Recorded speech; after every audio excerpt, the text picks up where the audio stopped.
అండి మనమందరం కూడా ఇవి చూసారా, చింతపిక్కలు. చింతపండు నుండి చింతగింజలను వేరు చేసేసి పడేస్తూ ఉంటాము. అసలు చింతగింజలు ఎందుకు పనికొస్తాయో వాటి విలువ తెలియక వాటిని పడేస్తాము.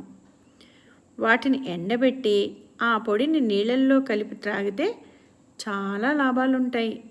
ఈ మధ్య అందరిలో సాధారణంగా వచ్చేటటువంటి సమస్యలు ఏంటంటే బోన్స్ అరిగిపోయినాయని, బోన్స్లో గుజ్జు పోయిందని, ఇట్లా రకరకాలుగా చెప్తున్నారు. అయితే మా ఫ్రెండ్ చూడండి, ఈ చింతగింజల్ని ఓవెన్లో పెట్టి ఫ్రై చేస్తుంది. ఫస్ట్ ఒక 1 మినిట్ పెడుతుంది, తర్వాత మళ్ళీ వాటిని కలిపి మళ్ళీ ఇంకో 1 మినిట్ పెడుతుంది. అవి చక్కగా చిటపట్లాడుతూ చక్కగా ఫ్రై అయిపోతాయి. వీటిని అసలు చూస్తే అవి ఫ్రై అయినట్టే అనిపించవు. యాజ్ ఇట్ ఈస్ చింతపిక్కలు నార్మల్గానే ఉంటాయి చూడండి. అయితే తను ఏం చేస్తుందంటే మాకు తినడం అలవాటు చేసింది. వాటిని ఫ్రై చేసి తీసుకొచ్చి మా దగ్గర పెడుతుంది. మేమందరం ఒక్కొక్కటి తీసి నోట్లో వేసుకొని నానబెట్టి తింటూ ఉంటాం. అట్లా చూడండి, వాటిని ఇప్పుడు పొట్టు తీసే పని పెట్టుకుందాం. చక్కగా మసాలా నూరే రాయి ఉంటుంది కదా, ఆ రాతిలో వేసి అట్లా నలిపేస్తుంది.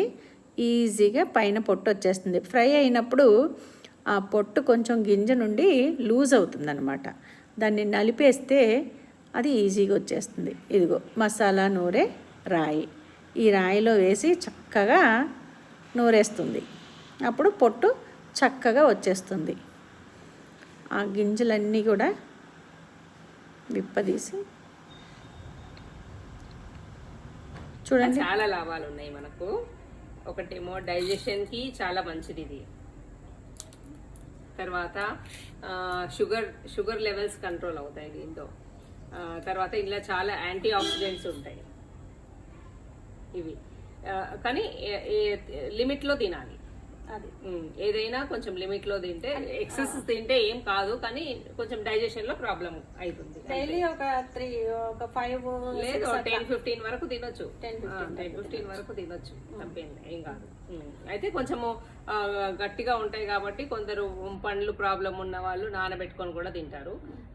లేకపోతే మనం కొంచెం సేపు నోట్లో పెట్టుకుంటే అవే కొంచెం ఇదైపోతాయి, మెత్తగా అవుతాయి, నానతాయి. తర్వాత